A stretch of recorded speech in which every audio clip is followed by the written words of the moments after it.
மெய்ப்படு பூசை மற்றோர் செயலினால் அன்று மெய்யே இப்படி ஞானம் தன்னால் இறைஞ்சிடப்படுவான் ஈசன். அருளாதொழிந்தாள் அடியேனை அஞ்சேல் என்பார் ஆரிங்கு பொருளா என்னை புகுந்தாண்ட பொன்னே பொன்னம்பல கூத்தா மருளார் மனத்தோடு உனை பிரிந்து வருந்து வேனை வா என்றும் தெருளார் கூட்டம் காட்டாயேன் செத்தே போனால் சிறியாரோ சிரிப்பார் களிப்பார் தேனிப்பார் திரண்டு திரண்டு உன் திருவார்த்தை விரிப்பார் கேட்பார் மெச்சுவார் வெவ்வேறிருந்தும் திருநாமம் தரிப்பார் பொன்னம்பலத்தாடும் தலைவா என்பார் அவர் முன்னே நரிப்பாய் நாயேன் இருப்பேனோ நம்பி இனித்தான் நல்காயே. ஈராண்டு சிவஞானம் பெற்று எந்த மெய்கண்டார் இணைத்தால் போற்றி நாராண்ட பல்லடியார்க்கு அருள் புரிந்து அருள்நந்தி நற்றால் போற்றி நீராண்ட கடந்தை நகர் மறைஞான சம்பந்தர் நிழல்தால் போற்றி சீராண்ட தில்லை நகர் உமாபதியார் செம்பதும திருத்தால் போற்றி. அங்கு இங்கு எனாதபடி எங்கும் பிரகாசமாய் விளங்கும் முழுமுதற் பொருளான சிவபெருமானின் திருவடி தாமரைகளையும் மறைஞான சம்பந்தரின் திருவடி தாமரைகளையும் குருஞான சம்பந்தரின் திருவடி தாமரைகளையும் எளியனை இச்சென்னேரிலே ஆற்றுப்படுத்தி அருள்ஞானியாரின் திருவடி தாமரைகளையும் அருட்குருநாதரின் திருவடி தாமரைகளையும் இந்த சாத்திர வகுப்பிற்காக இங்கே கூடியுள்ள அன்பர் பெருமக்களாகிய உங்கள் ஒவ்வொருவனுடைய திருவடி தாமரைகளையும் அடியேன் மனம் மொழி மெய் ஆகிய முக்கரணங்களாலே மிகப்பணியுடன் வணங்கி மகிழ்கின்றேன். திருச்சிற்றம்பலம். இறைவனுடைய திருவருளும் குருவருளும் கூட்டிவிக்க நம் சொக்கநாத வெண்பா என்ற ஒரு ஒப்பற்ற ஞான நூலினை சிந்திப்பதற்கு இங்கே அனைவரும் கூடியிருக்கின்றோம். இந்த சொக்கநாத வெண்பா என்ற ஒரு நூல் சிந்தனை என்பது ரொம்ப அரிதிலும் அரிதாக சிந்திக்கக்கூடிய ஒரு நூலாக இருக்கிறது. நம்ம மற்ற நூல்கள் எல்லாம் பார்த்தீங்கன்னா நிறைய இடங்கள்ல அதுக்குரிய விளக்கங்கள் தருவாங்க. சொக்கநாத வெண்பா என்ற ஒரு நூல் சிந்தனை என்பது அரிதிலும் அரிதாகத்தான் காணப்படுகிறது நம்முடைய சைவ உலகத்திலே. இப்படிப்பட்ட ஒரு நூலை சிந்திப்பதற்கு நமக்கு எல்லா வகையிலும் உறுதுணையாக இருக்கக்கூடிய சரவணன் ஐயா அவர்களை வணங்கி கொண்டு நம்ம இன்றைய வகுப்புக்குள்ளே நாம் நுழையலாம். நம்ம எல்லாரும் அடிக்கடி திருவாசக முற்றுவதல் நம்ம படிக்கக்கூடிய அன்பர்கள் இல்லையா? நம்ம சொக்கநாத வெண்பாவில் இதுவரைக்கும் சில அறிமுகத்தை பார்த்து விட்டு 2 பாடல்கள் மட்டும் நாம சிந்தித்திருக்கிறோம். இன்றைக்கு 3வது பாடலை சிந்திக்க வேண்டும். அந்த பாடலுக்கு தொடர்புடைய ஒரு திருவாசக பாடலை நாம் தொடர்ந்து முதன்மையாக சிந்தித்து விட்டு தொடர்ந்து நம்ம அந்த 3வது பாடலுக்குள்ளே போகலாம். நமக்கெல்லாம் ஒரு தெரிந்த பாடல் தான். அதாவது திருவாசகத்துல திருச்சதகத்துல 95வது பாடல். நீங்க எல்லாம் முற்றுவதல் செய்யக்கூடியவர்கள், அடியனோடு நீங்க எல்லாம் நல்லா பாடக்கூடிய அன்பர்களாக இருக்கிறான்.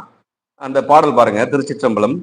வானநாடரும் அரியோநாதனி மறையில் ஈரும் முன் தொடரோநாதனி ஏனை நாடரும் தெரியோநாதனி என்னை இன்னிதாய் ஆண்டு கொண்டவா ஊனை நாடகம் ஆடுவித்தவா உருகு நான் உனை பருக வைத்தவா ஞான நாடகம் ஆடுவித்தவா நைய வையகத்துடைய இச்சையே என்பது திருச்சதகத்திலே 95வது திருப்பாடல். அந்த பாடலை பாருங்க.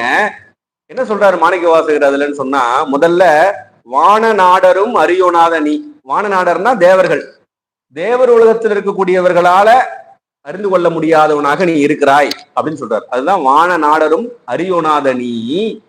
அப்புறம் சொல்றாரு பாருங்க அந்த பாட்டுல, மறையில் ஈருமுன் தொடரோநாதனி. மறைனா வேதம். வேதத்தின் முடிவாக இருந்தாலும் சரி, எதுவுமே உன்னால அறிந்து கொள்ள முடியாமல் இருக்கிறது. வேதங்கள் ஐயா என ஓங்கின் சிவபுராணத்துல சொல்றாரு இல்லையா மணிவாசக பெருமான். அதுதான் சொல்ற மறையில் ஈரும் முன் தொடரோநாதனி. அப்புறம் சொல்றாரு ஏனை நாடரும் தெரியோநாதனி. ஏற்கனவே வான நாடரால உன்னை அறிய முடியாதுன்னு சொன்னாரு.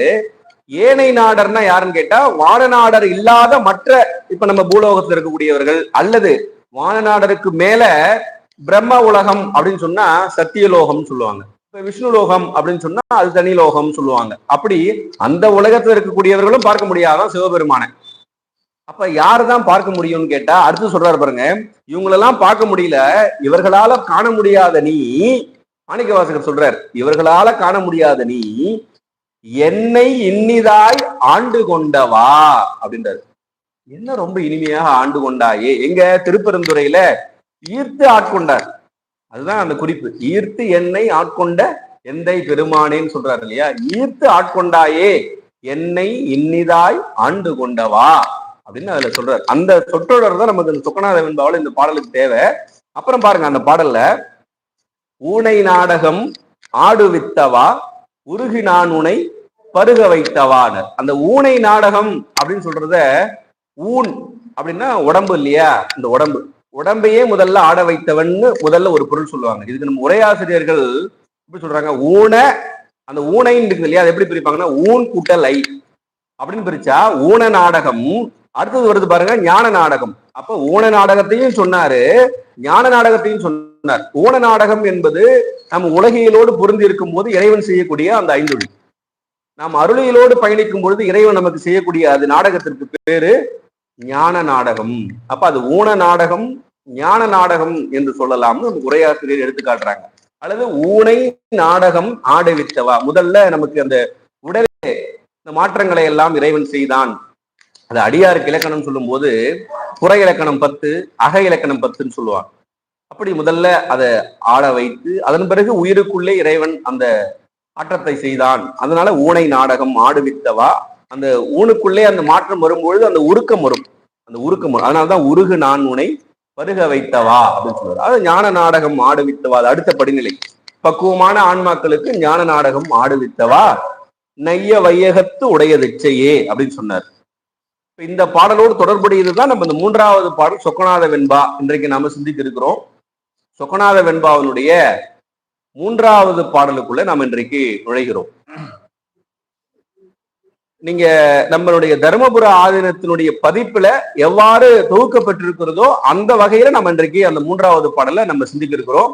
வேற சில இடங்கள்ல சில பாடல்கள் மாறி இருக்கும். அந்த முதல்ல ஒரு 8 பாடல்கள், 3வது பாடல் ஏடாரும் என்று தொடங்கும். அந்த பாடல் தான் நம்ம இன்றைக்கு சிந்திக்க இருக்கின்றோம்.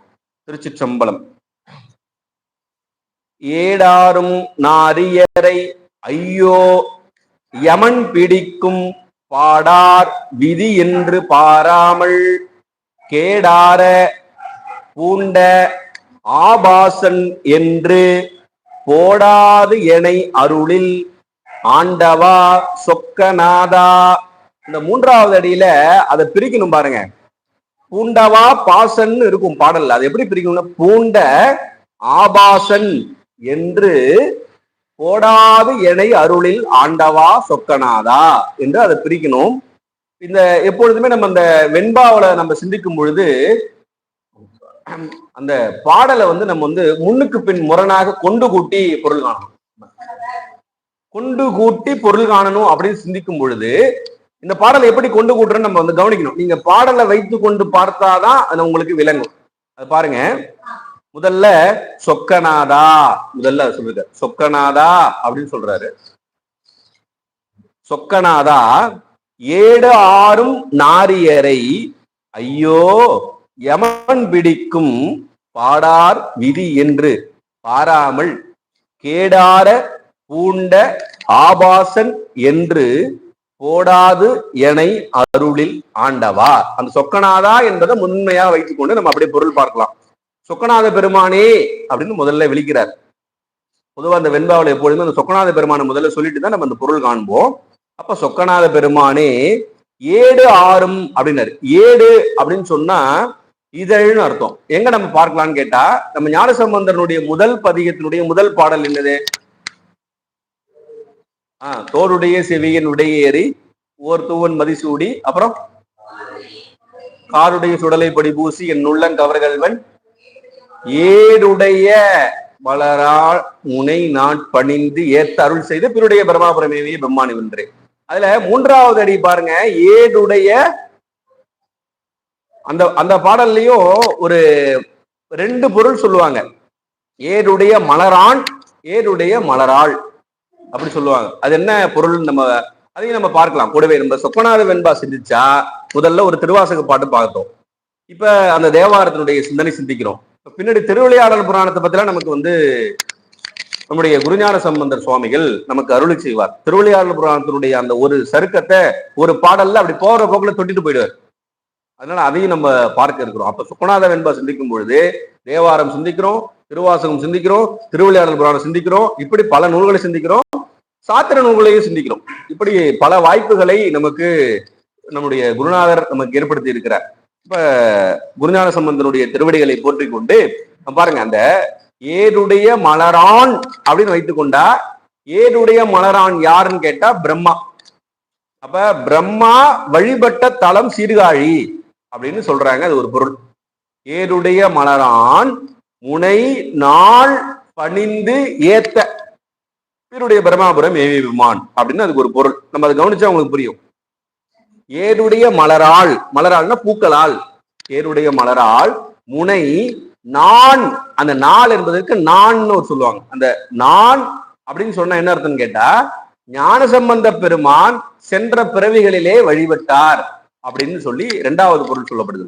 நீங்க பிரம்மா வழிபட்டதுன்னு சொன்னாலே போதுமே, ஏன் அதுக்கு இன்னொரு பொருள் சொல்றீங்க அப்படின்னு கேட்டா, அந்த கடைசி அடி என்ன சொல்றாங்க அந்த தோருடைய செவியன்ல, பீருடைய பிரமாபுரம். அந்த பிரமாபுரம்னா என்ன பொருள்? பிரம்மன் வழிபட்ட தலம். சீர்காழிக்கு 12 பேர் இல்லையா, அந்த பாடல்ல பிரம்மன் வழிபட்ட தலம் பிரம்மாபுரம்னு 4வது அடியிலே வந்துருச்சு. மறுபடியும் பிரம்மன் வழிபட்ட தலம் அங்க சொல்லுவாங்களா? அதனால அதை ரிப்பீட் பண்ண மாட்டாங்க. அப்படின்றதுனால ஞானசம்பந்த பெருமான் வழிபட்ட தலம். அதனால ஏருடைய மலரால் முனை நான் ஏத்த, பணிந்து ஏத்த அப்படின்னு சொல்லி அதுக்கு சொல்றாங்க. அதுக்கு நீங்க அகச்சான்றாக சொல்லலாம். ஞானசம்பந்த பெருமான் அவர் என்ன சொல்லுவாங்க, போன பிறவியிலேயே எண்ணற்ற சரியகிரி யோகங்களை எல்லாம் செய்து தவசீலராக வாழ்ந்து வந்தவர். அவர் என்ன சொல்லுவாங்க, சாமுசித்தர் அப்படின்னு சொல்லுவாங்க. சாமுசித்தர்னா என்னன்னு கேட்டா, நம்மை போன்றவர்கள்லாம் நம்ம நாள்தோறும் வழிபாடு செய்யணும், சரியகிரி யோகம் செய்யணும், செஞ்சாதான் நமக்கு ஞானம் கிட்டும். அவர்கள் அது மாதிரி செய்ய வேண்டிய அவசியம் இல்லை. அவருக்கு முன்னை தவப்பயனால் இறைவன் தானே அருளை வழங்குவான். அதனாலதான் 3 வயதுல ஞானசம்பந்த பெருமானுக்கு ஞானப்பால் உமையம்மை தந்தார். எல்லாருக்கும் கொடுப்பாங்களா? இப்ப நம்ம வெளியில பேசுவாங்கல்ல, எத்தனையோ குழந்தை அழுகுது, அதுல எல்லா குழந்தைக்கும் ஏன் உங்க அம்மை பால் தரல அப்படின்னு கேட்பாங்க இல்லையா? அதுக்கு என்ன பொருள்? நம்ம அதுக்கு அவங்களுக்கு அர்த்தம் சொல்லணும். ஞானசம்பந்த பெருமான் முன்னை பிறவிலேயே தவம் செய்தவர். அந்த தவம் செய்தவர் யாராக இருந்தாலும் உமையம்மை பால் தருவான்னு சொல்லணும். நம்ம இப்ப மெய்கண்டாருக்கு 2 வயசுல ஞானம் தரலையா? அந்த தவம் இருந்தது. அதனால அவர்கள் எல்லாம் சாமுசித்தர். அப்ப அந்த ஆன்மானுடைய பக்குவத்தை யார் அறிவான்னு கேட்டா, அவன் தான் அறிவான். இது எப்படி நம்ம தெரிந்து கொள்ளலாம்னு கேட்டா, ஞானசம்பந்த பெருமானே 2ஆம் திருமுறையில திருத்துருத்தின்னு ஒரு பதிகம், அந்த பதிகத்துல ஒரு பாடல் பாடுறாரு. துறக்குமா சொல்லப்படாய் துருத்தியாய் திருந்தடி மறக்குமாறு இல்லாத என்னை, உன்னுடைய திருவடியை மறக்காம நான் இருந்தேன், மறக்காம இருந்த என்னை என்ன பண்ணிட்ட நீ மையல் செய்து இம்மண்ணின் மேல் பிறக்குமாறு காட்டினாய். நான் போன பிறவியில உன்னுடைய திருவடியை மறக்காம தானே இருந்தேன், ஆனா நீ என்ன பண்ணி ஏதோ ஒரு மேஜிக் பண்ணி என்ன இந்த பூமியில பிறக்க வச்சிட்டியே, பிணிபடும் உடம்பு விட்டு இறக்குமாறு காட்டினாய்க்கு இழுக்குகின்றது என்னையேன்னு கேட்கிறாரு. இந்த உடம்புல பட்டு நான் இறக்குறேனே, இதுக்கு நான் என்ன பண்ணேன் அப்படின்னு சொல்லி அவரே கேட்கிறார். அப்படின்னா முன்னை பிறவிகளில் தவம் செய்தவர் ஞானசம்பந்த பெருமான் என்பது நமக்கு தெரிகிறது. அதனால ஏருடைய மலரால் முனை நான் பணிந்து ஏத்த என்று அதுக்கு 2வது வகையிலும் பொருள் காணலாம் என்று சொல்லி, இப்ப நம்ம ஏடாரும் அப்படின்னு சொன்னா இதழை குறிக்கும். ஏடுனா இதழ், இதழ் என்பது ஆகுபெயராய் அங்க பூவை குறிக்கும். இந்த இடத்துல அது என்ன பொருள்னா, சொக்கநாத பெருமானே ஏடாரும் நாரியரைனர், பூவை அணிந்த நாரியர் அப்படின்னா மகளிர், பெண்கள்னு அர்த்தம். நாரியர் மகளிர் எங்க பார்க்கலாம்னு கேட்டா, நம்முடைய வேயிறு தோழி பங்கன் கோளறு திருப்பதிகம் இருக்குது இல்லையா, அந்த பதிகத்துல பல பல வேடன் நாரிபாகன் அப்படின்னு. நாரிபாகன், நாரினா உமையம்மையினுடைய ஒரு பாகமா, உமையம்மையை ஒரு பாகமாக உடையவர் அப்படின்னு அர்த்தம். அந்த நாரினா பெண்கள், மகளிரை குறிக்கிறது. பொதுவா மகளிரை இங்கு குறிப்பிடுகிறார். ஏழாரும் மகளிரை, பூவை அணிந்த மகளிரை ஐயோ அப்படின்றார் முதல்ல. ஐயோ அப்படின்னா அந்தோ, ரொம்ப அந்தோ அப்படின்னு சொல்லிட்டு யமன் பிடிக்கும் பாடார் விதி அப்படின்றது. யமன் பிடிக்கும் பாடார் விதி. அதாவது என்னன்னா, யமன் பிடிக்கும்னா என்ன அர்த்தம்னா, இந்த உலகத்துல இருக்கக்கூடிய அந்த பெண்கள் எல்லாம் என்ன பண்ணுவாங்களாம், பல உயிர்களையும் கவர்ந்து வர விடுக்கும் பாடு ஆர் விதியினர். பாடு அப்படின்னா துன்பம் அர்த்தம். ரொம்ப பாடுபடுத்துறாங்களே அப்படின்னு சொல்றோம் இல்லையா. பாடுனா துன்பம், பாடு ஆறுனா துன்பம் பொருந்திய அப்படின்னு அர்த்தம். நீங்க அந்த பாடல் வரிகளோட வைத்து பார்க்கும்போது நமக்கு விளங்கும். அந்த பாடுனா துன்பம், பாடு ஆறுனா துன்பம் பொருந்திய விதி. இந்த இடத்துல விதி அப்படின்னு சொன்னா ஒரு ஆணைன்னு அர்த்தம். விதினா ஆணை. யாரோட ஆணைன்னு கேட்டா யமனுடைய ஆணை. அப்ப யமனுடைய ஆணைக்கு இணங்க யார் வருவான்னு கேட்டா யம தூதுவர் வருவார்கள். யம தூதுவர் அங்க வந்து, யார் யம தூதுவர்னு கேட்டா பெண்களை எல்லாம், உலகத்தில் இருக்கக்கூடிய பெண்களை எல்லாம் அந்த யம தூதுவராக அங்க வந்து ஓமை காட்டுறார். பாடார் விதி என்று ஆவார் என்று அஞ்சி ரொம்ப பயப்பட்டு பாராமல், பாராமல்னா அகல அறியாமல், அதனை விட்டு நீங்காம, கேடார கேடு மிகும்படின்னு அர்த்தம். கேடு ஆற அப்படின்னா கேடு மிகும்படி பூண்ட ஆபாசன் அப்படின்னு வச்சுக்கணும். அந்த அதை மட்டும் பிரிச்சுக்கணும். பூண்ட ஆபாசன் என்று. பூண்ட அப்படின்னு சொன்னா அந்த பெண்களிடத்திலே ஆசை மிகுந்த. ஆபாசன் அப்படின்னா ரொம்ப கீழ்மையானவன் அர்த்தம். ஆபாசன்னா என்ன பொருள்னா ரொம்ப கீழ்மையானவன். கீழ்மையானவன் என்று போடாது அப்படின்னா தள்ளிவிடாமல். அப்ப குருஞான சம்பந்தர் அவரை ஏற்றி சொல்றார். அவர் எப்படி சொல்றாரு பாருங்க. அந்த பெண்கள் மீது, பெண்கள்லாம் எப்படி இருக்கிறாங்கன்னு கேட்டா யமன் தூதுவர்களை அனுப்புறாராம். அப்படி யமன் தூதுவர்கள் அனுப்புவது போல அவங்க எல்லாம் இருக்கிறாங்க. ஏன்னா உலக ஆசையே அவ்வளவு பொருத்தி காட்டுகிறார். உலக ஆசை அவ்வாறு இருக்கிறது அப்படின்னு சொல்லி அவர்களிடத்தில் ஆசை மிகுந்த கீழோ, நான் வந்து ரொம்ப கீழோன் அப்படின்னு என்னை தள்ளிடாம குருஞான சம்பந்தர் சொல்றாரு, என்னை தள்ளிடாம என்னை அருளில் ஆண்டவா அப்படின்னு. என்னை அருளில் ஆண்டவான்னு சொன்னார் இல்லையா. உனது கருணையால் என்னை ஆட்கொண்டதனுடைய வியப்பு இருக்குது பாருங்க. ஆச்சரியம், ரொம்ப ஆச்சரியம். நான் எப்படிப்பட்ட கீழோன், என்னை போய் உன்னுடைய அருளாலே ஆட்கொண்டாயே. இப்ப நம்ம திருவாசகத்துல அந்த பாட்டு படிச்சோம் இல்லையா, வான நாடரும் அரியோநாதனி, அதெல்லாம் சொல்லிட்டு கடைசியா என்ன சொன்னாரு, என்னை இன்னிதாய் ஆண்டு கொண்டவா அப்படின்னாரு இல்லையா. அதே போல குருஞான சம்பந்தர் சொல்றாரு பாருங்க, என்னை அருளில் ஆண்டவா. நான் ரொம்ப அந்த உலக மயக்கத்திலே இருக்கிறேன், ரொம்ப கீழானவன். மாணிக்கவாசர் என்ன சொல்லுவாரு, நாயேன் ஒன்றும் போதா நாயேன்னு சொல்லுவாரு. இவர் ஆபாசன்னு இவர் சொல்லுகிறார், ரொம்ப கீழானவன் நானு. அப்படிப்பட்ட என்னை உனது கருணையாலே என்னை ஆட்கொண்டாயே. அதான் சொல்லு, உனது கருணையால் என்னை ஆட்கொண்டாயே. அது எவ்வளவு பெரிய ஒரு ஆச்சரியம். நான் ரொம்ப கீழானவன், என்ன போய் இப்படி ஆட்கொண்டாயே என்று சொல்றாரு அது இந்த பாடல்ல. அதாவது இந்த பாடல் சொக்கநாத பெருமானே மகளிரை எப்படி சொல்றாரு அவரு, அந்தோ இவர் பல உயிர்களையும் கவர்ந்து வர விடுக்கும் துன்பம் பொருந்திய தூதுவர் ஆவார். அப்படி இருப்பாங்களா அவங்களாம். அப்போ உலக ஆசையை நம்ம பொருத்திக்கணும். மகளிர்னா பெண்கள் நினைச்சக்கூடாது, பெண்கள்னா ஆண்கள் நினைச்சுக்கணும். அது உலக ஆசையை நம்ம அப்படி வச்சுக்கணும்.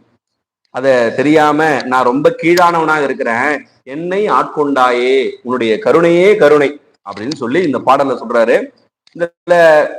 இந்த விதி அப்படின்னு சொன்னார் இல்லையா. விதினா அந்த யமன் விடுக்கக்கூடிய அந்த ஆணையை ஏற்று நடக்கக்கூடிய யம தூதர்களை குறித்தது இந்த இடத்துல. இந்த இடத்துல விதினா யாரை குறித்ததுன்னு கேட்டா யம தூதர்கள். ஏன்னா யமன் வந்து ஒரு ஆணை விடுக்கிறான், அந்த ஆணையை ஏற்று யம தூதுவர்கள் தான் இப்படி இருக்கிறாங்க. அப்படி அந்த யமன் தூதரனுடைய ஆணை இருக்குது இல்லையா, அதை நம்ம வந்து யாராலையும் மாற்றவே முடியாது. ஒரு கதை ஒண்ணு சொல்லுவாங்க, உங்களுக்கு தெரிஞ்சிருக்கலாம். என்ன சொல்லுவாங்கன்னா, அதாவது யம தூதுவர் ஒருவர் என்ன பண்ணாரா, உலகத்துல இருக்கக்கூடிய ஒருவருக்கு அந்த நாள் முடிஞ்சிருச்சு, அந்த மரண நாள் முடிஞ்சிருச்சு. மரண நாள் முடிஞ்சதுக்காக அவர் வந்தாராம். யம தூதர் இங்க வந்த உடனே, தம்பி வாப்பா போலாம் அப்படின்னு சொல்லி கூப்பிட்டுருக்காரு. அந்த முடிஞ்ச அந்த நபர் என்ன சொல்லிருக்காரு, யம தூதுவரே, ஆனா அந்த வந்த நபர், அத யம தூதுவர் இருக்கிறாரு, அந்த காலம் முடிந்தவர் இருக்கிறாரு இல்லையா, அவர் ரொம்ப பிரில்லியண்டா இருக்கக்கூடியவர் என்ன பண்ணாருன்னா, யம தூதுவர் எப்படியாவது கொஞ்சம் ஏமாத்திடலாம் அப்படின்னு நினைச்சு என்ன பண்றாரா, யம தூதுவரே இப்ப எனக்கு இன்னும் கொஞ்சம் வேலைலாம் இருக்குது, அதுல முடிச்சுட்டு நான் வரனே அப்படின்னு சொன்னேன். இல்லப்பா, நான் என்னுடைய டியூட்டியே சரியா செய்யணும், இல்லைன்னா எனக்கு என்னுடைய ராஜா இருக்காரு இல்லையா, என் வேலையை என் சீட்டை கிழிச்சுடுவாரு. அப்ப அவரு இருக்காரு இல்லையா, அவருக்கு தலைவர் யாருன்னு சிவபெருமான் தான். அப்ப அவர் போஸ்டிங்லேருந்து தூக்கிடுவாரு, இப்படி போயினே இருக்கும். அதனால என்னோட டியூட்டியை சரியா செய்ய விட்டா கொஞ்சம் என் கூட வந்துருப்பான்னு கேட்கிறாரு. சரி வந்துட்டீங்க, வாங்க ஒரு டீ கடையில போய் டீ சாப்பிட்டு போவோம் அப்படின்னு சொல்லி கூப்பிட்டாங்களாம். சரி டீ சாப்பிட்டு போலான்னு சொன்னா அந்த டீ கடைக்காரர்கிட்ட இந்த ஊர்ல இருந்த அந்த அன்பர் என்ன பண்ணிட்டாரா, அது ஒரு மயக்க மருந்து கலக்க சொல்லிட்டாராம். மயக்க மருந்து கலக்க சொல்லிட்டு கொடுத்த உடனே அந்த யம தூதர் வந்து அதை குடிச்சிட்டார். டீயை குடிச்ச உடனே மயக்கம் போட்டு கீழே விழுந்தார். கீழே விழுந்து ஒரு சில மணி நேரங்கள் கழித்து அது திரும்ப எழுந்திருக்கிறாரு. எழுந்த உடனே அந்த அந்த அன்பரை பார்த்து, தம்பி வாப்பா போலாமா அப்படின்னு கேட்கிறாரு. அப்பதான் அவன் நினைக்கிறான், ஓ இப்ப சீட்ல என் பேர் ஃபர்ஸ்ட் இருந்ததுன்னா கூப்பிடுங்க நான் வரேன் அப்படின்னு சொன்ன உடனே, இல்லப்பா நான் உனக்காக ஒரு நல்லது பண்ணலாம்னு நினைக்கிறேன். என்னன்னு கேட்டா, இப்ப நீ எனக்கு டீ எல்லாம் வாங்கி கொடுத்துருக்கிற, அதனால நான் என்ன பண்றேன், இவன் என்ன பண்றாங்க, நடுவுல இவனுடைய பேரை முதல்ல இருந்த பேரை எடுத்து கடைசியில வச்சுட்டான். யமதூதருடைய லிஸ்ட்ல முதல்ல இருந்த பேரை கடைசியில வச்சுட்டான். அதனால இவர் என்ன பண்றாரு, யமதூதர் உனக்காக நான் இனிமே என்ன பண்றேன், கடைசியில இருந்து வரலான்னு இருக்கேன். நீனும் கொஞ்சம் சில வேலைகள்லாம் இருக்குன்னு சொன்ன உலகத்துல, அதெல்லாம் முடிச்சுட்டு வா, கடைசியில இருந்து வரலான்னு இருக்கு. கடைசியில எடுத்து பார்த்தா எவன் பேர் தான் இருக்குது. அப்ப அதுல என்ன தெரியுது, யம தூதுவராக இருந்தாலும் ஒரு நம்மளுடைய வினை முடிஞ்சதுன்னா முடிஞ்சதுதான்.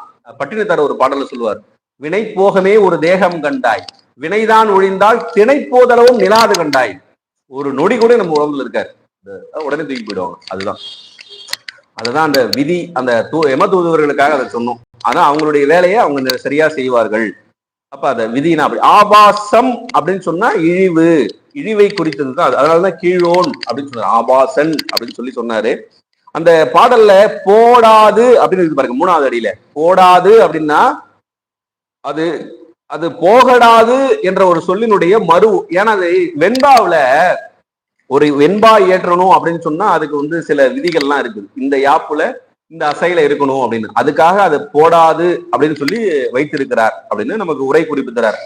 அதே போல இந்த ஆண்டவா அப்படின்னு கடைசியா நம்ம முடிச்சோம் இல்லையா, ஆண்டவா அப்படின்னா ஆண்டவாறு, உன்னுடைய ஆண்ட தன்மை இவ்வாறு இருக்கிறதே, அந்த ஆண்டவாறு அப்படின்றது அந்த கடைசியில என்ன சொல்லுவாங்க, ஈறு குறைந்தது. ஈறுனா கடைசி அந்த ரூன்னு இருக்குது இல்லையா, அந்த ரூ என்ற அந்த ஈறு குறைந்து இருக்கிறது, அதனால அது ஆண்டவாறு என்பதுதான் அங்க வரணும். அந்த யாப்புக்காக ஆண்டவா அப்படியே நிக்குது, ஆண்டவாறு. அப்ப நீ என்னை ஆட்கொண்டதனுடைய அந்த வகை, அதனுடைய வியப்பு.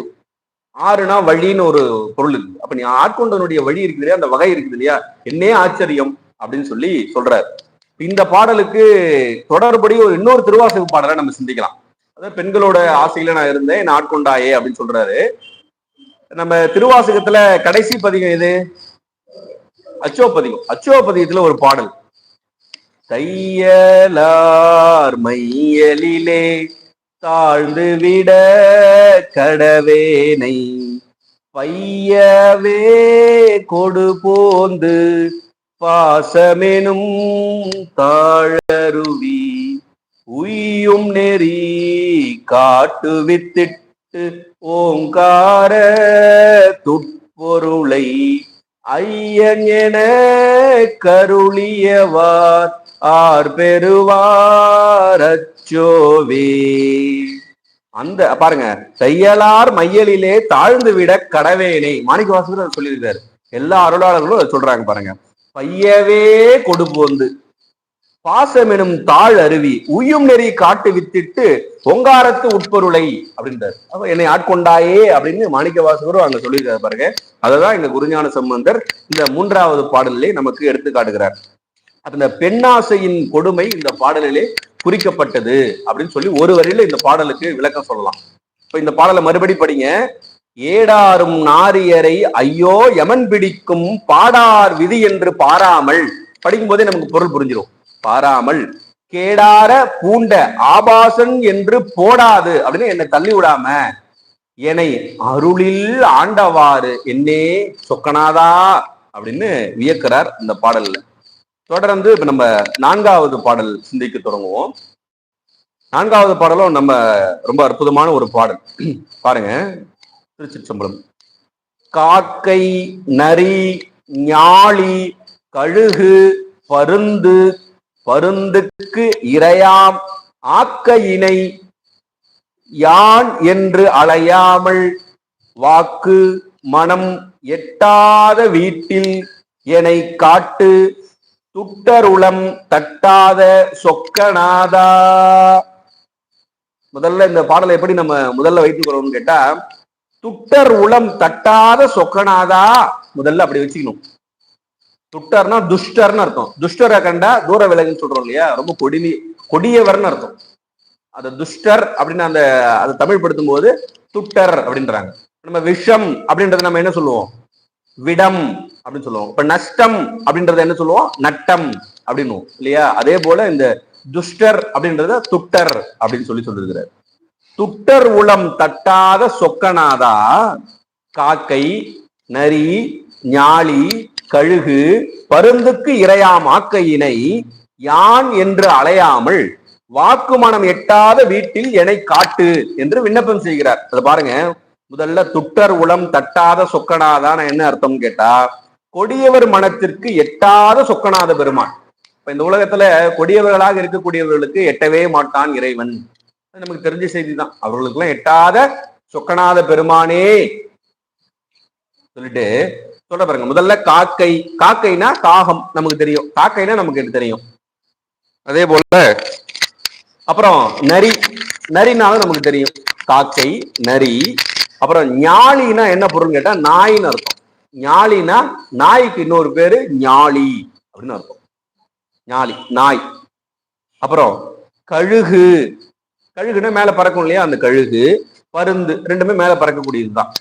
இந்த காக்கை அதுவும் மேல பறக்கும். இந்த நரியும் நாயும் தான் கீழே வரும். மொத்த மேல பறக்கிறது கீழே இருக்கிறதுலாம் என்ன பண்ணும்னு கேட்டா, இந்த இந்த பொருள்கள் இந்த உயிரினங்களுக்கெல்லாம் இரையாம் ஆக்கை.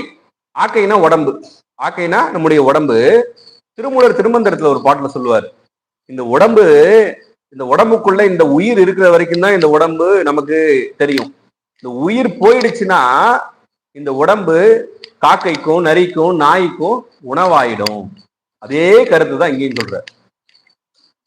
காக்கை நரி நாய் கழுகு பருந்து இவைகளுக்கு உணவாய் கெட்டு ஒழுகின்ற இந்த நிலையில்லாத உடம்பை அப்படின்றார். அதுதான் காக்கை நரி ஞாலி கழுகு பருந்துக்கு இரையாம் ஆக்கையினை. அந்த ஆக்கையினை அப்படின்ற இடத்துல நம்ம என்ன பண்ணணும்னா, ஆக்கையினையே அப்படின்னு ஒரு ஏகாரம் பாட்டுல இல்ல, நம்ம பொருள் சொல்லும் போது வைத்துக்கொள்ளணும். அந்த ஏகாரம் தேற்ற ஏகாரம்னு சொல்லுவாங்க இலக்கணத்துல. தேற்ற ஏகாரம்னா என்ன அர்த்தம் கேட்டா, இப்படி இந்த உடம்பு எப்படிப்பட்டதுன்னு கேட்டா, நம்ம இந்த உடம்புல இருந்து உயிர் போயிடுச்சுன்னா இந்த உடம்பு நிச்சயமா இந்த காக்கை பருந்து கழுகு நாய்க்கு இறைதான். அதுல எந்த விதமான டவுட்டும் இல்லை, ஐயம் எதுவும் இல்லை. அதான் இப்படிப்பட்ட உடம்பினையே யான் நான் என்று அலையாமல். இந்த உடம்பு எப்படிப்பட்டதுன்னு நம்ம தெரிஞ்சுக்கணும். அப்ப நம்ம இருக்கிற வரைக்கும் தான் இந்த உடம்பு. இந்த உயிர் போயிடுச்சுன்னா இந்த உடம்பு எப்படிப்பட்டது? காக்கைக்கும் பருந்துக்கும் நாய்க்கும் கழுகுக்கும் இறை, அதுக்கு உணவா இருக்கும் அப்படின்னாரு. என்று அலையாமல்னா என்ன பொருள்னு கேட்டா, என்று மயங்கி திரியாமல் அப்படின்னாரு. இதுல என்ன தெரியுது? நான்ன்றது யாரு? நாம்ன்றது யாரு? இப்ப இந்த கை இருக்குது இல்லையா, இந்த கை நானா? இப்ப நான்ன்றது யாரு? நாம் நாம சொல்றோம் இல்லையா, என்னங்கம்மா? நான் என்றது ஆன்மா. நான்ன்றது ஆன்மா, ஆன்மாவாகிய உயிர் தான் நாம. இந்த உடம்பு நாம் இல்ல அப்படின்றத நம்ம புரிஞ்சுக்கணும். உயிர் தான் நாம, உடம்பு நாம் இல்ல அப்படின்றத நம்ம புரிஞ்சுக்கிறோம். அததான் யான், இந்த உடம்பு நான் சொல்லி மயங்கி திரியாமல், இந்த உடம்புதான் நான் நம்ம நினைத்து கொண்டிருக்கிறோம். ஆனா இந்த உடம்பு நாம இல்ல அப்படின்றத நம்ம புரிஞ்சுக்கணும். இந்த உடம்பு வேறு, உயிராகிய நாம் வேறு.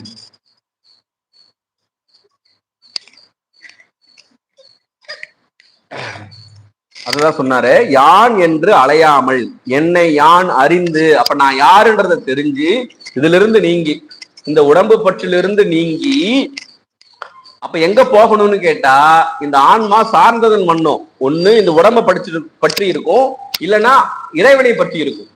அதனால நம்ம எங்க போகணும் அப்படின்னு கேட்டா, வாக்கு மனம் எட்டாத வீட்டில் அப்படின்னாரு. வாக்கு மனம் எட்டாத வீட்டில் என்னை காட்டு அப்படின்னாரு. அப்ப வாக்கு மனம் எட்டாத வீடு எது? வீடுன்னாரு. இப்ப நாம வீட்டுக்கு போறோம்னா நமக்கு ஒரு வீடு இருக்குது, அங்க போயிடுவோம். ஆனா வாக்கு மனம் எட்டாத வீட்டுல என்ன போய் சேருப்பா அப்படின்னு குருஞான சம்பந்தர் சொக்கநாத பெருமானிடம் ஒரு விண்ணப்பம் வைக்கிறார். பொதுவா நம்ம தெரிஞ்சுக்கணும் இல்லையா, சிவபுராணத்துல நம்ம படிக்கிறோம், மாற்றம் மனம் கழிய நின்ற மறையோன். அப்ப அந்த மாற்றம்னா சொல்லு, மனம்னா நம்ம கூடிய அது வாக்கு மனம்னு சொன்னாங்க இல்லையா, அதுதான் வாக்கு மனம் என்பதுதான் மாற்றம் மனம். அந்த சிவபுராணத்துல சொன்னது அதுதான், மனம் கழிய நின்ற மறையோன். சித்தமும் செல்லா சேட்சியன் காண்க அப்படின்னு திருவண்ட பகுதியில் சொல்லுவார். சித்தமும் செல்லா சேட்சியன் காண்க அப்படின்னா மனதால இறைவனை அறிய முடியுமான்னு கேட்டா அறிய முடியாது. இப்ப சேக்கிழார் பெருமான், தெய்வ சேக்கிழார் பெருமான் பெரிய புராணத்தை அருள வேண்டும் என்பதற்காக தில்லையம்பதியில போய் நிக்கிறார். எப்பா சாமி எனக்கு ஒரு அடி எடுத்து கொடுன்னு சொல்லி கேட்ட உடனே என்னென்ன அடி எடுத்து கொடுத்தாரு? உலகெல்லாம் என்று அடி எடுத்து கொடுத்ததாக நாம எல்லாம் சொல்லி கொண்டிருக்கிறோம். ஆனா உமாபதி சிவம் கோயில் புராணத்துல என்ன சொல்றாருன்னு கேட்டா, உலகெல்லாம் உணர்ந்து ஓதற்கு அறியவன் முதல் அடியை முழுசா சொல்றாரு. கோயில் புராணத்துல உமாபதி சிவம் என்ன சொல்றாருன்னு கேட்டா, நடராஜ பெருமான் என்ன அடி எடுத்து கொடுத்தாராம், நாம எல்லாம் உலகலாம் உலகலாம்னு சொல்லி அந்த ஒரு வார்த்தையை மட்டும் சொல்றோம். உமாபதி சிவம் உலகெல்லாம் உணர்ந்து ஓதற்கு அறியவன் என்று அடி எடுத்து கொடுத்ததாக சொல்றார். அப்படின்னு என்ன தெரியுதுன்னா, உலகெல்லாம் உணர்ந்து ஓதற்கு அறியவன் அப்படின்னு சொன்னா, உணர்தல் என்பது மனத்தின் தொழில், ஓதுதல் என்பது வாக்கின் தொழில். அப்ப அங்க சொல்ற பாருங்க, உலகெல்லாம் உணர்ந்து ஓதற்கு அறியவன் அப்படின்னா மாற்றம் மனம் கழிக நின்ற மறையோன். அப்ப வாக்குக்கும் மனதிற்கும் எட்டாதவன் அவன். சாத்திரத்தை சொல்லுவாங்க. சிவபிரகாசம் ஒரு நூல், அதுல பாசமாம் ஞானத்தாலும் படர்பசு ஞானத்தாலும் ஈசனை அறிய ஒண்ணா உமாபதி சிவம் சொல்லுவார். பாச ஞானத்தாலும் பசு ஞானத்தாலும் இறைவனை அறிய முடியாது. சிவஞான சித்தியார்லையும் சொல்லுவார், பாச ஞானத்தாலும் பசு ஞானத்தாலும் பார்ப்பரிய பரம்பரனை. எல்லா அருளாளர்களும் சொல்லியிருக்கிறாங்க. அருணந்தி சிவம் சொல்லியிருக்கிறாரு, உமாபதி சிவம் சொல்லியிருக்கிறாரு, நம்முடைய தெய்வ சேக்கிழார் சொல்லியிருக்கிறாரு, மாணிக்க வாசகர் சொல்லியிருக்கிறாரு, ஞானசம்பந்த பெருமான், அப்பர பெருமான், எல்லாரும் சொல்லியிருக்கிறாங்க இந்த கருத்தை. அப்ப இந்த மனதாலும் வாக்காலும் இறைவனை அறிய முடியாது, அதையெல்லாம் கடந்து இருக்கிறான். அதனாலதான் இது சொன்னாரு, வாக்கு மனம் எட்டாத. அப்படின்னா என்ன பொருள் கேட்டா, வாக்கு மனங்களை கடந்த, இவற்றையெல்லாம் கடந்து இருக்கிறான் இறைவன். அப்படி இருக்கக்கூடிய இறைவன் இருக்கிறான் இல்லையா, அந்த இறைவன் இருக்கக்கூடிய அந்த திருவடிதான் வீடு. அதுதான் வாக்கு மனம் எட்டாத வீட்டில். அப்படிப்பட்ட வீட்டில் என்னை காட்டு. என்ன அர்த்தம்னா, அந்த வீட்டுக்கு என்னை சேர்த்து விடுப்பா அப்படின்னு சொல்லி ஒரு சொக்கநாத பெருமாள் இடத்துல ஒரு விண்ணப்பம் வைக்கிறார். இதுல வாக்கு மனம் எட்டாத வீடு அப்படின்னு சொன்னா அது அருள் வீடுன்னு அர்த்தம். அருள் வீடு அப்படின்னு சொன்னா அருள் வெளி. அருள் வீடு அப்படின்னு சொன்னா அருள் வெளின்னு அர்த்தம். அதான் நம்ம தில்லையம்பதியில சொல்றோம் இல்லையா, அருள் வெளி என்பது அதுதான். சித்தம்பரம் அப்படின்னா சித்து கூட்டல் அம்பரம், அதுதான் அருள் வெளி. அந்த அருள் வெளிதான் வாக்கு மனம் எட்டாத வீடு. நமக்கெல்லாம் உண்மையான நிரந்தரமான வீடு எது அப்படின்னு கேட்டா, வாக்கு மனம் எட்டாத வீடாக இருக்கக்கூடிய அந்த சிதம்பரம் தான். அது எல்லா இடத்துலும் நீக்கமர நிறைந்திருக்கிறது. அந்த இறைவனுடைய வியாபகம், அந்த வியாபகத்துக்குள்ள நாம் வியாபியமாக இருக்க வேண்டும் என்பதுதான் நம்மளுடைய வாழ்க்கையினுடைய குறிக்கோளே அதுதான். ஏன் அப்படின்னு சொன்னா, அதுதான் துன்பமே இல்லாத இன்பத்தை கொடுக்கும். நாம எல்லாம் எதை நோக்கி ஓடிக்கொண்டிருக்கிறோம்? நமக்கு ஒரு இன்பம் வேண்டும். அந்த இன்பம் எப்படி இருக்கணும்னு கேட்டா, துன்பமே இல்லாத இன்பமா இருக்கணும். அது ரொம்ப முக்கியம் இல்லையா? நம்ம இன்பத்தை நாடி போறோம், கூடவே ஒரு துன்பம் வந்துருச்சுன்னா என்ன அப்புறம்? அதுல அந்த இன்பத்துல என்ன நமக்கு ஒரு பிரயோஜனம் உண்டா? எந்த விதமான பயனும் இல்லை. அதனால துன்பமே இல்லாத இன்பம் தான் ரொம்ப முக்கியம். அதை பத்தி அழகா பின்னாடி ஒரு வார்த்தை சொல்லுவார் குருஞான சம்பந்தர். அப்படி ஒரு சொல்லாட்சியே குருஞான சம்பந்தர் பயன்படுத்திருப்பார். அது பின்னாடி இன்னைக்கு சிந்திப்போம் அந்த பாட்டு. அதனால அந்த வாக்கு மனம் எட்டாத வீடு என்பது அருள் வீடு, அது அருள் வெளி, அதான் சித்தம்பரம் என்பது. எனை காட்டுன்னு சொன்னார் இல்லையா? எனை காட்டுனா அந்த பறை வடிவத்தை காட்டுன்னு அர்த்தம். பறைனா பராசக்தி. பராசக்தி அந்த அம்மையினுடைய வடிவத்தை எனக்கு காட்டு அப்படின்ற. அம்மை எனக்கு அருளியவாறு ஆறு பெறுவார் அச்சோவே அப்படின்னு மணிவாசக பெருமானு சொல்றாரு பாருங்க. அந்த ஏன்னா அந்த சிவாய நம அப்படின்னு ஒரு 5 எழுத்து மந்திரம் இருக்கு இல்லையா, அதுல நம என்பதுதான் அந்த உலகியலோடு நம்ம பொருந்தி இருந்தா, யா என்பது ஆன்மா, அந்த ஆன்மா நம்மோடு பொருந்தி இருந்தால் அது உலகத்தோடு நம்ம இருக்கணும்னு அர்த்தம். அந்த நம என்பதை விடுத்து சிவ என்பதோடு பொருந்தி இருக்கும்போது நாம அருளியலோடு பயணிக்கிறோம்னு அர்த்தம். அப்ப அந்த யா என்று சொல்லக்கூடிய எகாரமாகிய ஆன்மா சிவத்தை சேருவதற்கு நேரா போகுமான்னு கேட்டா, வகாரத்தின் துணை கொண்டுதான் போகும். அப்ப திருவருள் சக்தியின் துணை கொண்டுதான் சிவத்தை இந்த ஆன்மா அடைய முடியும். அதுதான் சிவய அப்படின்னு சொல்லி நமக்கு அழகா 5 எழுத்து மந்திரமே நமக்கு எடுத்து காட்டுகிறது. அப்ப ஆன்மா நாம எப்படி போகணும்? சிவபெருமானிடம் அம்மை, அதாவது அம்மை காட்ட காணிடும் அப்படின்னுவாங்க. அம்மை காட்ட காணிடும், அம்மையும் காணுவாங்க. அது நம்ம அழகா சாத்திர நூல்கள்ல சொல்லுவாங்க, காணும் உபகாரம் காட்டும் உபகாரம்னா சொல்லுவாங்க. அதுல நம்ம நேரம் வரும்பொழுது அதனுடைய சிந்தனையை நம்ம சிந்திக்கணும். அது எங்க வரும்னு கேட்டா, நம்ம பஞ்சபுராணம் பாடுறோம் இல்லையா, திருவிசைப்பாவில விளம்புமா விளம்பே உணர்த்துமா உணர்த்தே அப்படின்னு திருமாளிகை தேவர் அருளி இருப்பார். அந்த விளம்புமா விளம்பே என்பது அங்க காணும் உபகாரம் காட்டும் உபகாரத்தை அங்க சொல்றதுதான். அது நமக்கு வாய்ப்பு வரும்போது அதை சிந்திப்போம் என்று சொல்லி, அப்ப இந்த பாடல்ல இந்த உடம்பு எப்படிப்பட்ட உடம்பு அப்படின்னு சொன்னா, காக்கைக்கும் நரிக்கும் நாய்க்கும் இறை அப்படிப்பட்ட உடம்பு தான் நானும் நம்ம நினைத்து கொண்டிருக்கிறோமே, அந்த மயக்கத்தை நீக்கி உன்னுடைய திருவடி அதுதான் நிலையான வீடு நமக்கு, அந்த வீட்டு இன்பத்திலே என்னை சேர்ப்பாயாக, என்னை அங்கே காட்டுவாயாக அப்படின்னு சொல்லி அந்த பாடல்ல அழகாக நமக்கு ஒரு சொக்கநாத பெருமான் இடத்துல ஒரு விண்ணப்பமாக வைக்கிறார். மறுபடியும் இந்த பாடலை படிப்பும் பாருங்க. இப்ப படிக்கும் பொழுது அந்த பொருள் நமக்கு விளங்கும். காக்கை, நரி, ஞாழி, ஞாழினா மட்டும் நாய் நம்ம அதை குறிச்சு வச்சுக்கிட்டா நமக்கு தெரிஞ்சிடும். ஞாழி, கழுகு, பருந்துக்கு இரையாம் ஆக்கையினை யான் என்று அலையாமல், இந்த உடம்புதான் நான் தெரிஞ்சுக்காம மயங்கி விழாமல், வாக்கு மனம் எட்டாத வீட்டில் எனை காட்டு அப்படின்னு சொல்லிட்டு, துட்டருளம் தட்டாத சொக்கநாதா, கொடியவர்களுடைய மனதிற்கு எட்ட இயலாத வாக்கு மனங்களை கடந்து இருக்கக்கூடியவரை இப்ப துட்டருடைய மனதுக்கு எப்படி எட்டுவான்? எட்டவே மாட்டான் அப்படின்றது சொல்லாமலே நமக்கு வெளிப்படுகிறது அப்படி சொல்லி நம்ம அடுத்த 5வது பாடலுக்குள்ள நம்ம சென்று விடலாம். திருச்சிற்றம்பலம்.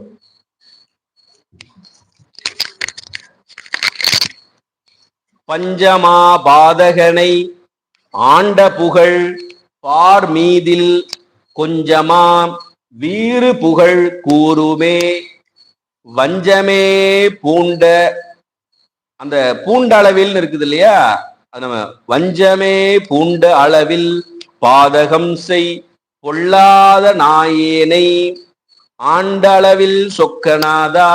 அந்த ஆண்டளவில் சொக்கநாதா என்பதை எப்படி பிரிக்கணும்னு கேட்டா, ஆண்ட அளவு இல் இப்படி பிரிக்கணும். ஆண்ட அளவு இல்.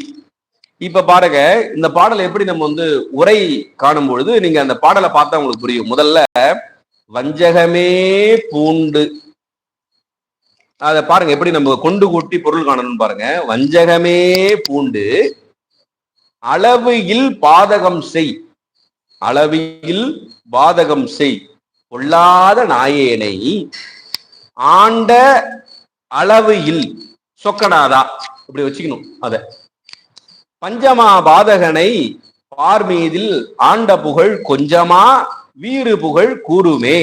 மறுபடியும் அந்த கொண்டு கூட்டம் மட்டும் உங்களுக்கு சொல்றேன், நீங்க அந்த பாடலை புரிஞ்சுக்கங்க. அப்பதான் நமக்கு புரியும், அந்த விளக்கம் புரியும். வஞ்சகமே பூண்டு அளவையில் பாதகம் செய் பொல்லாத நாயேனை ஆண்ட அளவு இல் சொக்கநாதா பஞ்சமா பாதகனை பார்மீதில் ஆண்ட புகழ் குஞ்சமா வீறு புகழ் கூறுமே என்று வைத்துக் கொண்டு முதல்ல பாருங்க, வஞ்சகமே பூண்டு அப்படின்னு முதல்ல சொன்னார். அப்படின்னு என்ன அர்த்தம் கேட்டா, வஞ்சகமே அப்படின்னு ஏகாரம் சொல்றாரு பாருங்க. அப்ப வஞ்சனை மட்டும்தான் செய்யக்கூடியவன் அப்படின்னு சொல்லிக்கிறார். வஞ்சனையே மேற்கொண்டு அளவு இல் பாதகம் செய், அளவில்லாத பாதகத்தை செய்த, வஞ்சகத்தையே மேற்கொண்டு அளவில்லாத பாதகத்தை செய்து அப்படிப்பட்ட செய்த பொல்லாத நாயேன் அப்படின்றார் அவர் சொல்லுகிறார். இப்ப மாணிக்க வாசகர் எப்படி அவர் சொல்லுகிறாரோ அதே போல எல்லா அருளாளர்களும் அவங்கள சொல்லுகிறாங்கன்னா, நாம படிக்கும் பொழுது அதை நம் பொருட்டு அதை சிந்தித்து பொருத்தி பார்க்கணும். அத பொல்லாத நாயேனை அவர் சொல்றார். பொல்லாத நாயேனை, பொல்லாத நாயேன் அப்படின்னா கொடிய நாய் போன்ற இழிமகனாகிய எளியேன்னு அர்த்தம். அதுதான் பொல்லாத நாயேன். எவ்வளவு பெரிய அருளாளர்கள், ஒரு ஞான பீடத்திலே இருந்தவர்கள், அவங்களெல்லாம் அவங்களை எப்படி சொல்லிக்கிறாங்கன்னு நம்ம பார்க்கணும்.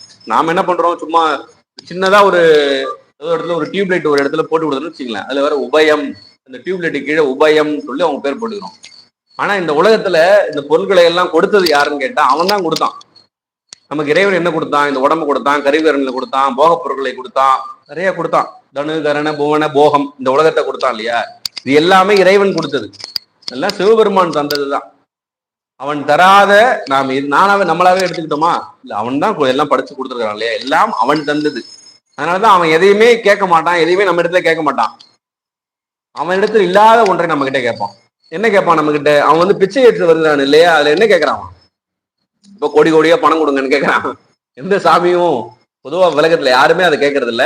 நம்முடைய முழுமுதற் கடவுளாக சிவபெருமானும் பிச்சை ஏற்று வருகிறாரு, வெளியேற்று வருகிறாரு. என்ன கேட்கிறாரு? அவர்கிட்ட இல்லாததா? ஆணவ மனத்தை தான் கேட்கிறாரு. ஏன்னா அது அவர்கிட்ட ஆணவ மனம் இல்ல. அதை ஏன் கேட்கிறாருன்னு கேட்டா, நம்ம கிட்ட ஆணவ மலத்தாலதான் இது எல்லா சேட்டையும் நம்ம பண்றோம். அதனால அது இதுல போட்டிருப்பா, அந்த ஆணவ மலை என்கிட்ட வந்துச்சுன்னா அது வேலையை காட்டாது, உன்கிட்ட தான் வேலையை காட்டும், உன் நல்லதுக்கு தான் அதை கேட்கிறேன், அதனால இது இங்க போட்டுரு அப்படின்னு சொல்லி நமக்காக ஒவ்வொரு பிச்சையேற்றுவதனுடைய தத்துவமே அதுதான். அவர் இப்போது நமக்கு அருள் செய்வதற்கு காத்து கொண்டே இருக்கிறார். அவர் இப்போதும் சொல்றாரு, என்ன சொல்றாரு, ஐ எம் வெயிட்டிங் அப்படின்னு அவர் காத்து கொண்டு இருக்கிறார். நாம தான் நாளைக்கு வரேன், நாளைக்கு வரேன், சின்னதா வேலை இருக்கு முடிச்சுட்டு வரேன் அப்படின்னு சொல்லி நாம தான் கொஞ்சம் கால தாமதம் படுத்துக்கிறோம். அவர் சாமி எப்போதும் நமக்கு அருள் வழங்குவதற்கு எப்போதும் காத்து கொண்டுதான் இருக்கிறார்.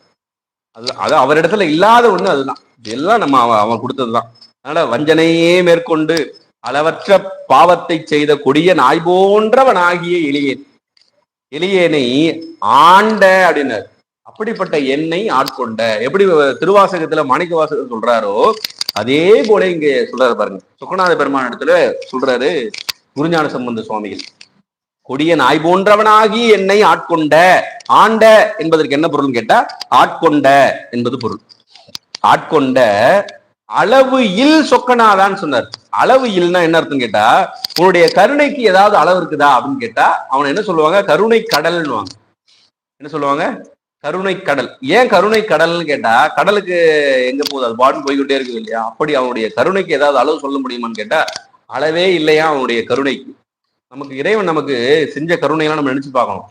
நாம சும்மா ஏதாவது ஒண்ணு கேட்டுட்டு அவன் தரலாம், நம்ம என்ன சொல்லுவோம், நான் எல்லாம் பண்றேன், எல்லா பிரதோஷத்துக்கும் போறேன், எல்லா வழிபாட்டுக்கும் போறேன், சாமி என்ன ஒண்ணு செய்யலையே அப்படின்னு நம்ம கேட்கிறோம்.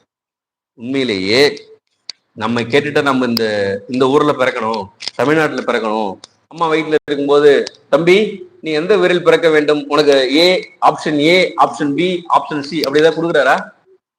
அதெல்லாம் எனக்கு தெரியல. எவ்வளவு பெரிய கருணை பாருங்க. அந்த கருணையால இங்க பிறக்க வச்சிருக்காரு பாருங்க. நாம் செய்த வினைதான் காரணம். அந்த வினைக்கு தக்க இறைவன் கருணையால இங்க பிறக்க வைத்து இப்படி ஒரு நூல் சிந்தனைகள் எல்லாம் சிந்திப்பதற்கு இறைவன் வாய்ப்பை ஏற்படுத்தி கொடுத்திருக்கானே, அந்த கருணைக்கே நம்ம அவனுக்கு நாள்தோறும் வணங்கி கொண்டே இருக்கு.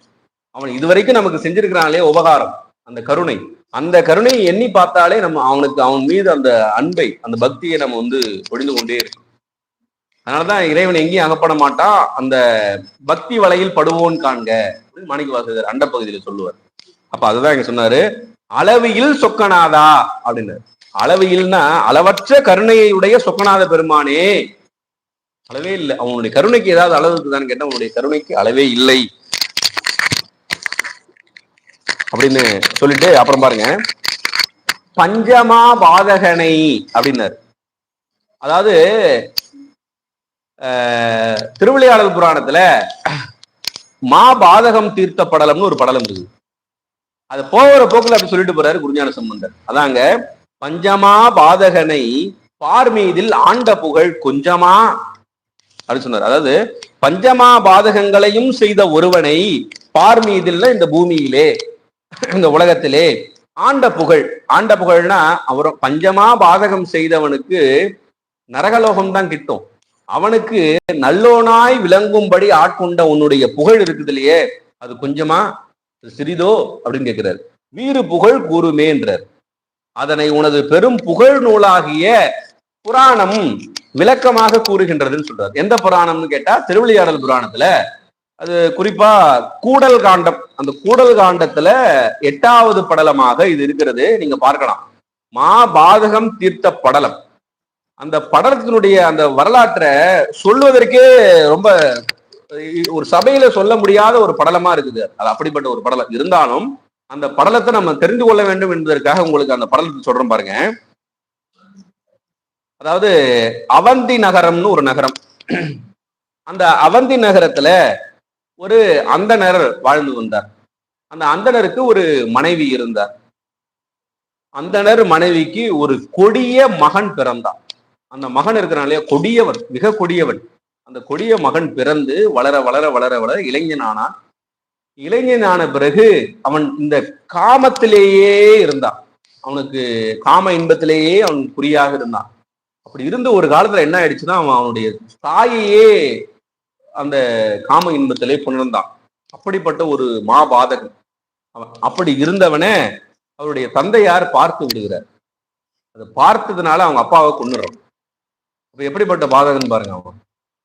அவங்க அப்பாவை கொன்று விட்டு அன்று இரவு என்ன செய்யறான்னு கேட்டா, அவங்க அப்பா அவனுடைய கொன்று அவருடைய அந்த சாம்பலாக்கி எரித்து சாம்பலாக்கி அவனிடத்துல இருக்கக்கூடிய பொருள்களையும் தன்னுடைய தாயையும் எடுத்துக்கொண்டு காட்டு வழியா தப்பிச்சு போயிடலாம், தப்பிச்சு போய் வேறொரு நாட்டுல எங்கேயாவது போய் இருந்து நம்ம வாழ்ந்து விடலாம்னு நினைத்து கொண்டு போறான்.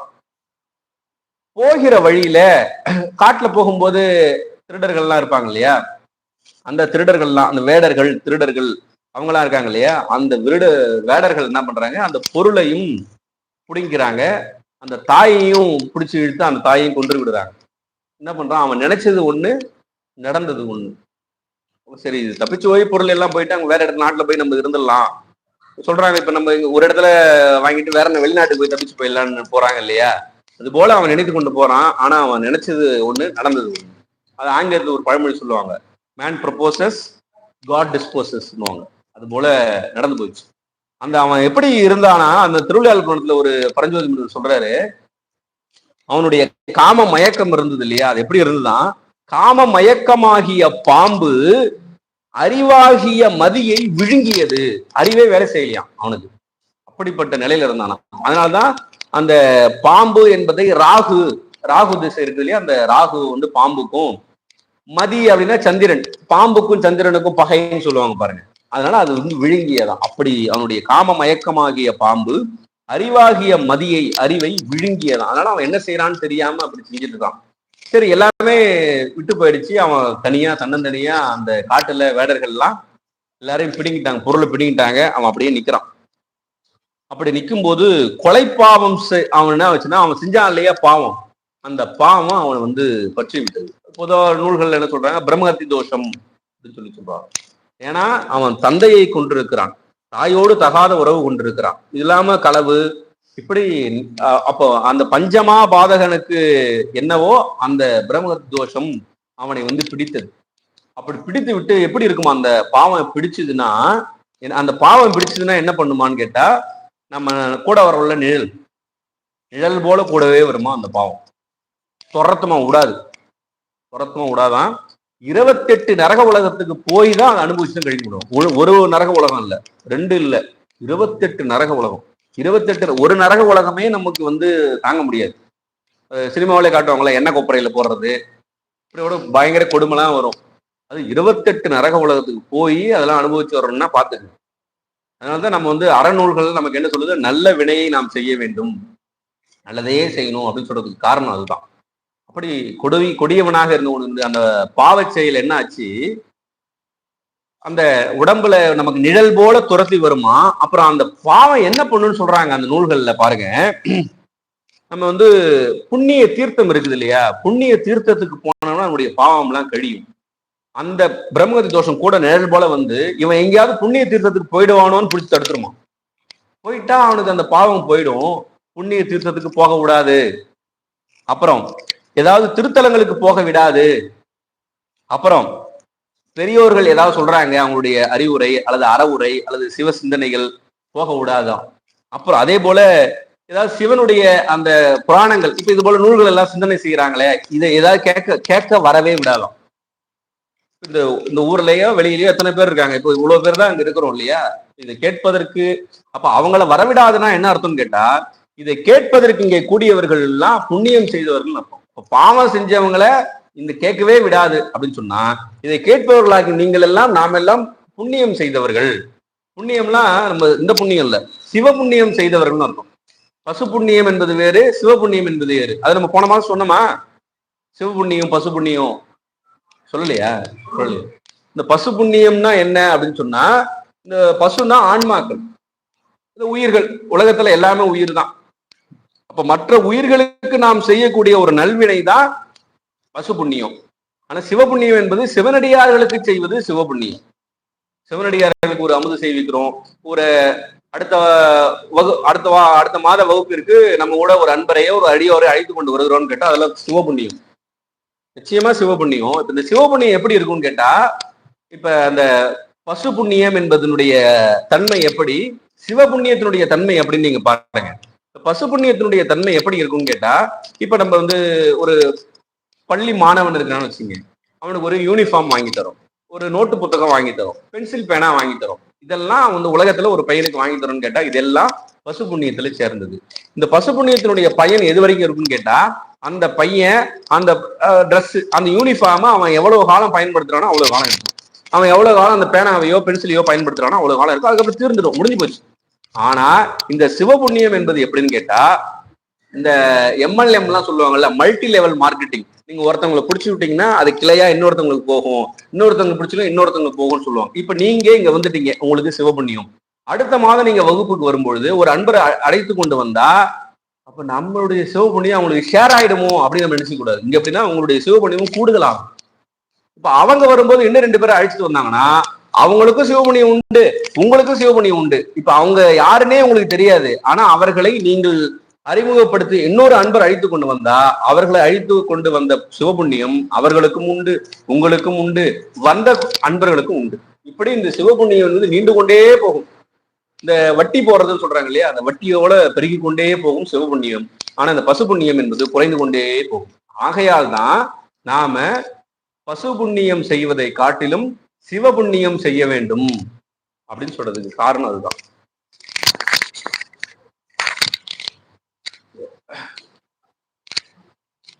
அப்ப அந்த பஞ்சமா பாதகன் இருக்கான் இல்லையா, அவனை வந்து இந்த புண்ணிய நதிகள்ல தீர்த்தங்கள்ல அந்த அவனை நீராட விடாது, கோயிலுக்கு செல்ல விடாது. இது போல நூல்களை சிந்தனை செய்கிறாங்களே, அங்க ஏதாவது கேட்டா அவனுடைய பாவம் தீர்ந்துடும். அங்கேயும் சேர விடாது. எது?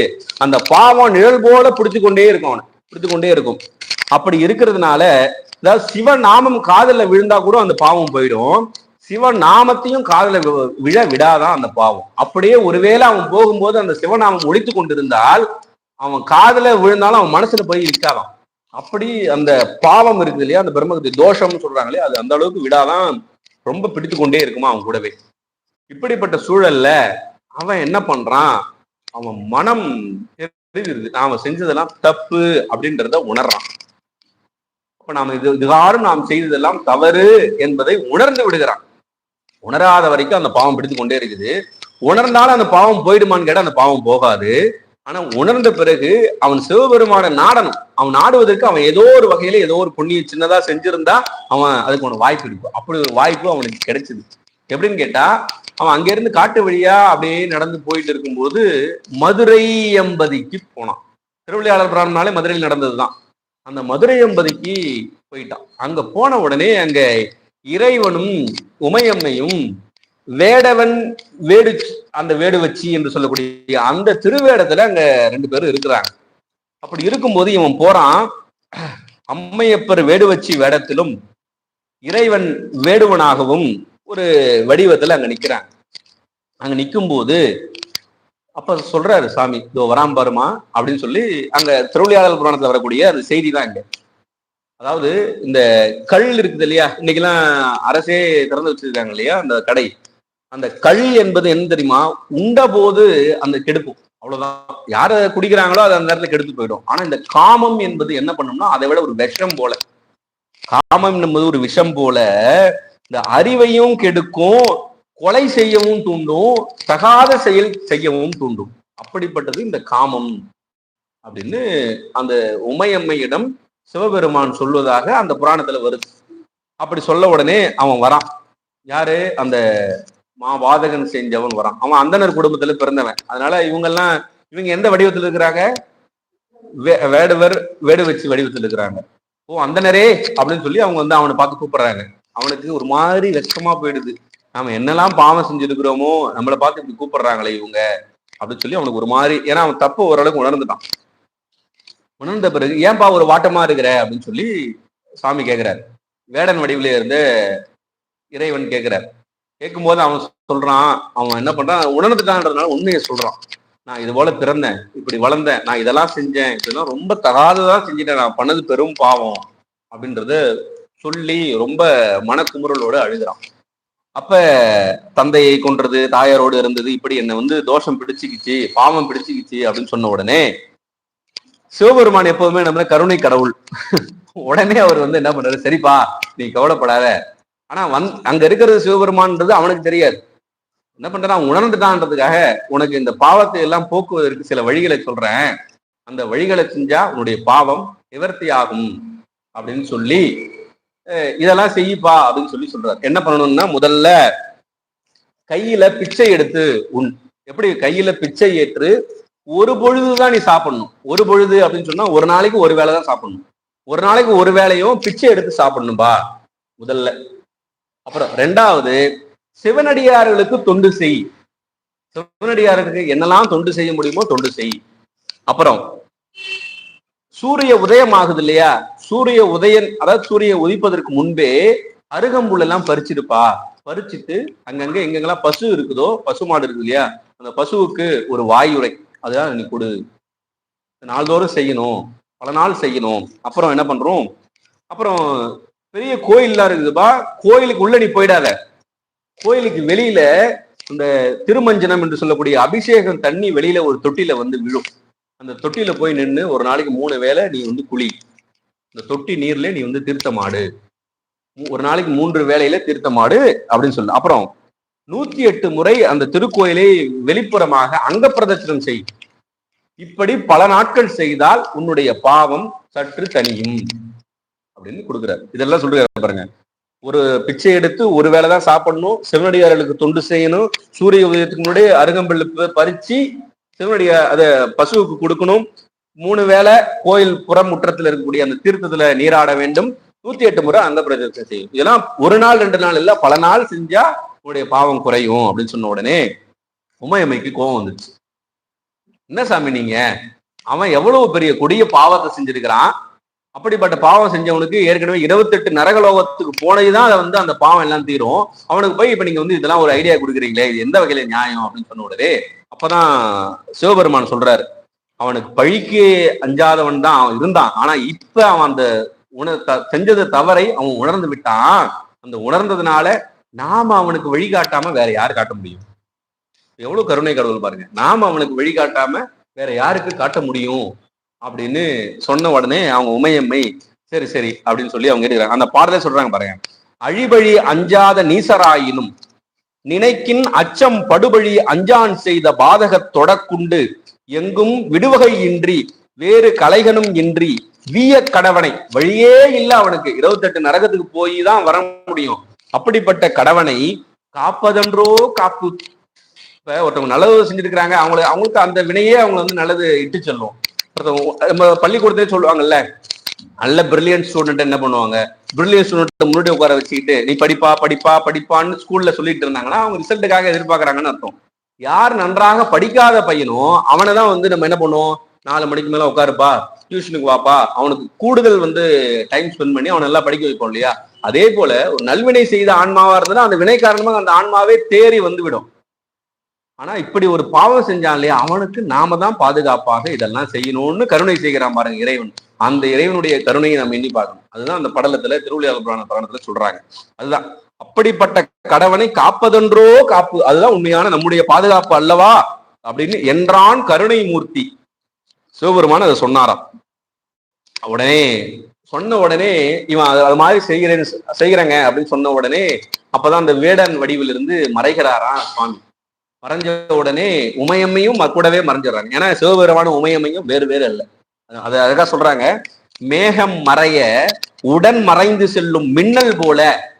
மேகம் மறைஞ்சனா உடனே மின்னல் போயிடும் இல்லையா, அதே போல வேடன் வடிவிலே வந்த சிவபெருமான் மறைய உடனே உமையம்மையும் மறைஞ்சு விடுறாங்களாம். அப்பதான் அவனுக்கு தெரியுது வந்தது இறைவனும் இறைவியும் தான் வந்திருக்கிறாங்கன்னு அவனுக்கு தெரிஞ்சு அவ்வாறு பல நாள் அந்த தொண்டை செய்து அவன் அந்த பாவத்தை போக்கிக் கொண்டு இறைவனுடைய திருவுருளை பெற்றான் என்று அந்த சருக்கம் படலம் சொல்கிறது. அந்த மாபாதகம் பாவம் நீங்க செய்தமையால் பாவம் நீக்கி அந்த திருவருள் பெற்றான் அவன். இதுல என்ன தெரியுதுன்னு கேட்டா, அந்த புறத்தொட்டி இருக்குது இல்லையா, அந்த புறத்தொட்டி தீர்த்தம் எவ்வளவு உன்னதமானது அப்படின்றத நம்ம புரிஞ்சுக்கணும். இப்ப புறத்தொட்டி தீர்த்தத்துல நாம குளித்தா அவனுடைய பாவம் எல்லாம் தீர்ந்து விடும் சொல்றோம். இப்ப உமாபதி சிவம் வரலாறு நம்ம எல்லாம் தெரியும், உங்களுக்கு பலருக்கு தெரியும். உமாபதி சிவம் வரலாறுல பெற்றான் சாமானுக்கு முத்தி கொடுத்துடுறாரு. அவரு விறகு வெட்டியாக இருக்கக்கூடிய பெற்றான் சாமானுக்கு முத்தி கொடுத்த உடனே அவங்களுடைய மனைவி வந்து அரசனிடத்துல போய் முறையிடுகிறாள்.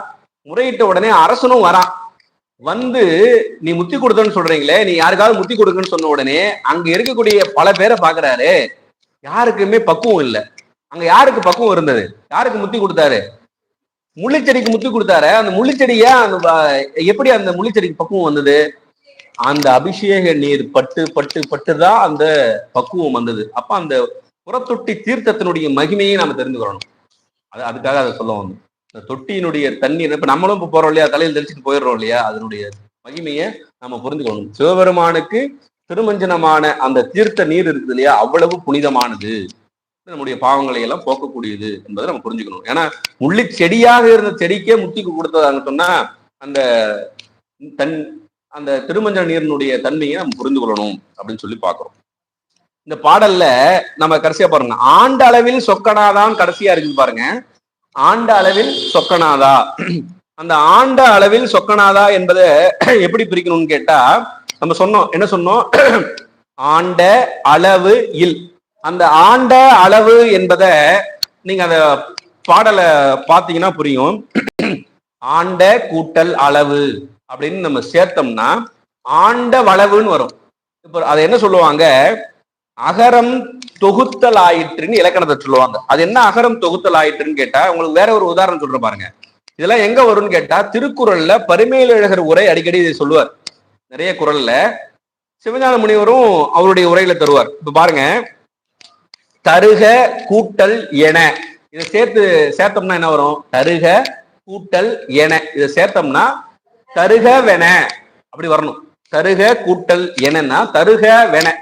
ஆனா சில பாடல் எப்படி தருகெனன்னு வரும். தருகென அப்படின்னா அந்த இதுலயே ஒரு அகரம், இந்த அகரம் மறைஞ்சு வந்திருக்கும். அது எதுக்காக, செய்யுளுக்காக மறைஞ்சு வந்திருக்கும். அது மறைஞ்சு வந்ததுக்கு பேரு தொகுத்தல், தொக்கி வந்திருக்குன்னு அர்த்தம். அதனால இந்த ஆண்ட என்ற இடத்துல அகரம் தொகுத்தல் ஆயிற்று, அதுதான் அந்த குறிப்பு. அதான் ஆண்ட கூட்டல் அளவுன்னு பார்த்தா ஆண்ட வளவுன்னு வரணும் பிரிக்கும் பொழுது. ஆனா ஆண்டளவு, ஆண்டளவுன்னு தான் பாடல்ல இருக்குது. அது யாப்பு கெடாமல் இருக்க வேண்டும் என்பதற்காக ஆண்டளவு, ஆண்ட அளவு, ஆண்டளவுன்னு வந்திருக்கிறது. அதை நம்ம ஒரு சின்ன ஒரு நுட்பம். அது நம்ம அந்த அது இலக்கணம்னா அப்பதான் நமக்கு அது புரியுன்றதுக்காக நம்ம சொன்னோம். அதை தெரிஞ்சவங்க எடுத்துக்கொள்ளுங்க. இப்ப பாருங்க, அந்த 5வது பாடலை நம்ம மறுபடியும் சிந்திப்போம். 5வது பாடலை படிச்சுட்டு ஒரு சிறிய இடைவேளை விடுவோம். திருச்சிற்றம்பலம்.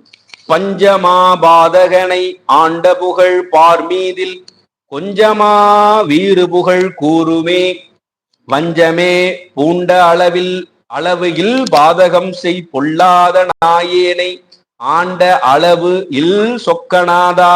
அது வஞ்சனையே செய்யக்கூடிய ஒன்றும் போத அடிநாயனாகிய எனை ஆட்கொண்டவனுடைய கருணையுடைய சொக்கநாத பெருமானே அப்படின்னு சொல்லிட்டு, அந்த பஞ்சமா பாதகத்தை செய்த ஒருவனை இந்த பூமியிலேயே ஆட்கொண்டவனுடைய புகழை சொல்ல முடியுமா, இந்த புராணம் எடுத்து சொல்லுதே. அதுதான் கொஞ்சமா வீறு புகழ் கூறுமே. எது கூறுதுன்னு கேட்டா புராணம் சொல்லுதுன்றார். இந்த பஞ்சமா பாதங்கள் 5 என்னென்னு கேட்டா, கொலை, களவு, காமம், பொய், மது, இந்த 5ம் பஞ்சமா பாதங்கள். சில நூல் அந்த காமம் என்பதுல அதுக்கு பதிலாக என்ன வைத்துக் கொள்ளுங்க, குரு நிந்தை. குரு நிந்தை செய்வதும் பஞ்சமா பாதகம். அதனால அது எந்த வகையிலும் குருநாதர, குருவே சிவம் இல்லையா, அதனால அந்த குரு நிந்தையும் செய்யக்கூடாது, அதுவும் மிகப்பெரிய பாவம் என்று சொல்லி இந்த அடுத்த பாடலை ஒரு சிறிய தேநீர் இடைவேளைக்கு பின்பு சிந்திப்போம். திருச்சிற்றம்பலம்.